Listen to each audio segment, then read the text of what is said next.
Hello everyone and welcome to your first Wizer.me math lesson. So this week we are going to be doing a little bit of review on what we were doing before this whole extended break thing started. Before break we were looking at variables and exponents and expressions. So for this first week, since it's been, over 3 weeks since we've been able to, interact with each other, I just wanted to take this week just to do review work, reorient our brains, and get back into the math mindset. So a few things to mention while you interact with Wizer.me. So every day you are going to have a section of your Wizer.me called Notes. And for the notes, I am going to record videos for each of the different activities. The expectation is that you watch all of the videos in their entirety and you have scrap paper out so you can take notes and follow along. I know that a lot of you guys don't have printers. I actually just recently got a printer myself. So I want you to still go through the process of writing and working on the math yourself, okay? Because watching the video just isn't enough. You need to also be writing things down on scrap paper, maybe if you have like a notebook or something, so you're actually interacting with the math as well yourself. I've also included on all of the note sections, like pictures of your notes that are on Wizer.me, and each of the pages of notes have little green dots on them, and if you click on those dots, you can type in answers. So below this video, you will see this exact page with flashing circles in the table, so then you can use that to fill in your answers as well. So ideally, you're taking notes on paper, and then you're also filling out your notes on Wizer.me. That way I can kind of check your work and see how you're doing and give you feedback at the end of the lesson. Okay, so to just kind of reorient ourselves, we're looking at tape diagrams and equations, okay? So first things first, let's review what a variable is. So a variable is a letter that we use in math. So I'll write this definition down. A variable, and that is a letter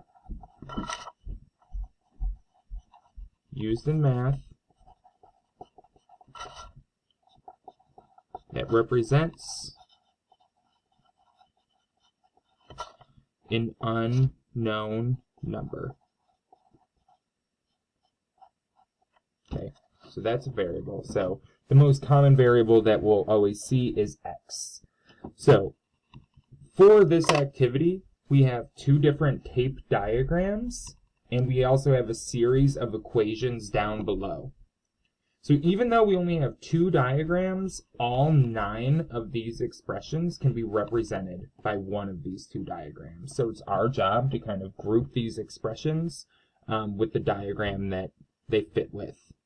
So let's look at, we'll take it one expression at a time.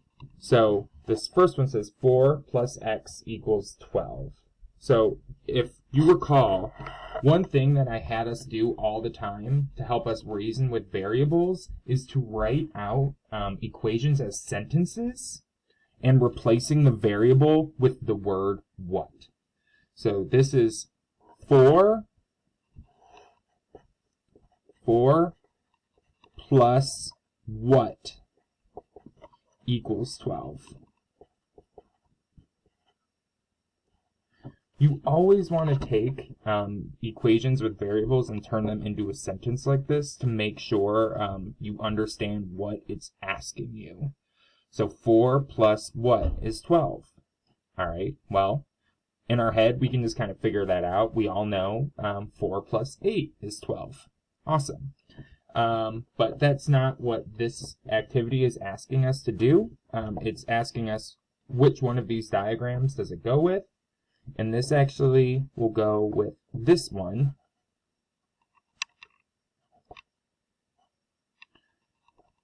X equals 12. okay? Because we're seeing 4, and if it's combined with x, we will get our total 12, okay? And ask yourself, why do you think that the x box is so much larger than the 4? Because we just said x, if x is equal to 8, 8's bigger than 4, that's why x takes up more of our tape diagram. So now, just to move on quickly, B, we've got 12 divided by 4 equals x. So, we're talking about division here, and division always starts with our total. So both of these have 12 as the total, but let's think back to what the definition of division is. So the definition of division is breaking up a number into smaller equal-sized groups. So, which one is taking our total and dividing it into 4 groups? Diagram 2. So the total and the total is being split up evenly into 4 equal-sized groups of x. Okay. Now, at this point, if you would like to pause the video and complete this worksheet yourself, I highly recommend you do that. And then when you're ready with all of your answers, you can just hit play again, and then you can check your work as I complete the rest of this. So why don't you pause your video now and complete this table yourself?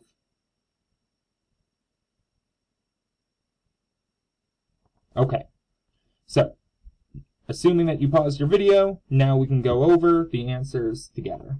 All right, so C, 4 times x equals 12. That's going to go with this one.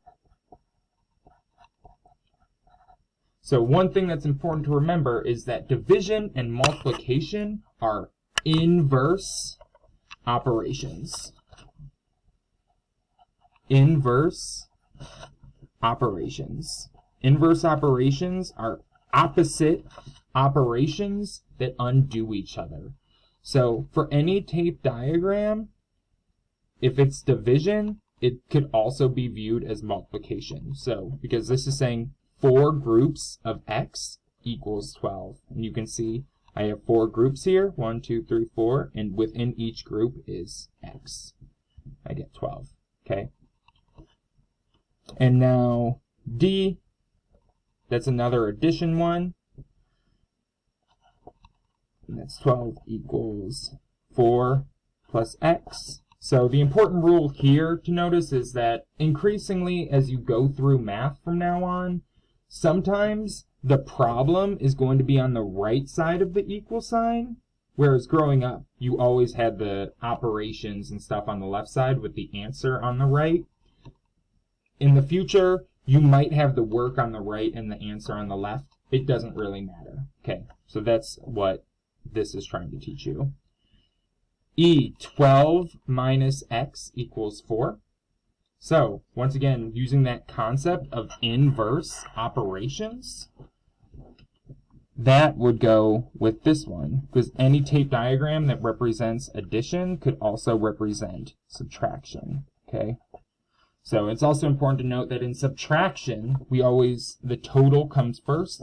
So if I started with a total of 12 and took away this x, what would I be left with? 4, okay? F would go here. Same rule as that we just talked about with A and D.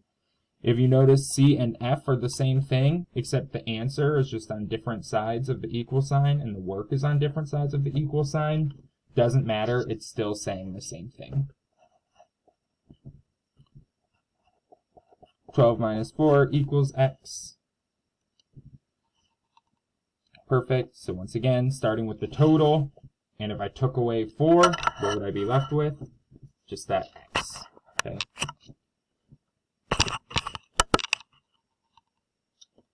Next one, H.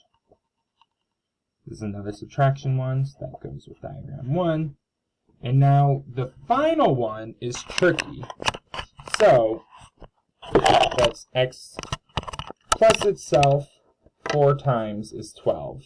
So up to this point, we have been putting all of the addition-based problems as diagram 1.